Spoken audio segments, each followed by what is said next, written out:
So this is one of my favorite habits to do with clients, and it's called a 5-minute action. So each day, do something different than you would normally do for 5 minutes or even 1 minute. So whatever the goal is, I usually like to somehow picture what that dial is for each habit.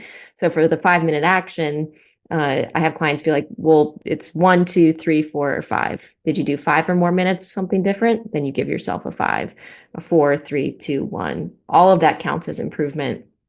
And this can be applied to anything. And that's the beauty of this habit in particular.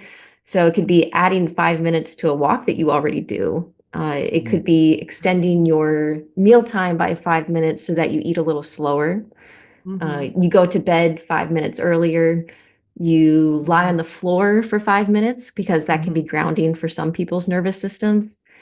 So this can help you strengthen your change muscles, and also help you become more explorative and approaching the habit building process in a more creative or playful way, like it's a sandbox. It's its own mini experiment in your life. Wow. Yeah. And that's part of the whole research-based thing is like, it's not just about the latest medical research and all that she knows everything about, but also treating your life as an experiment. As like, okay, I did 5 minutes of meditation. That did not work for me. I did not like it.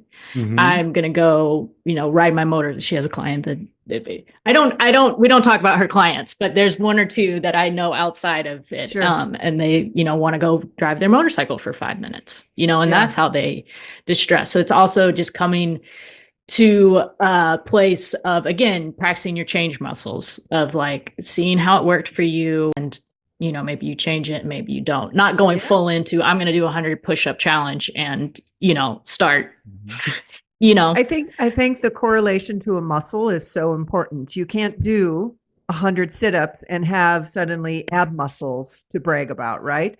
So it is a slow build, and it is a rewiring of certain habits, right? For positive change within yourself. And that can be a slow process of relearning that and building that muscle up. That makes perfect sense.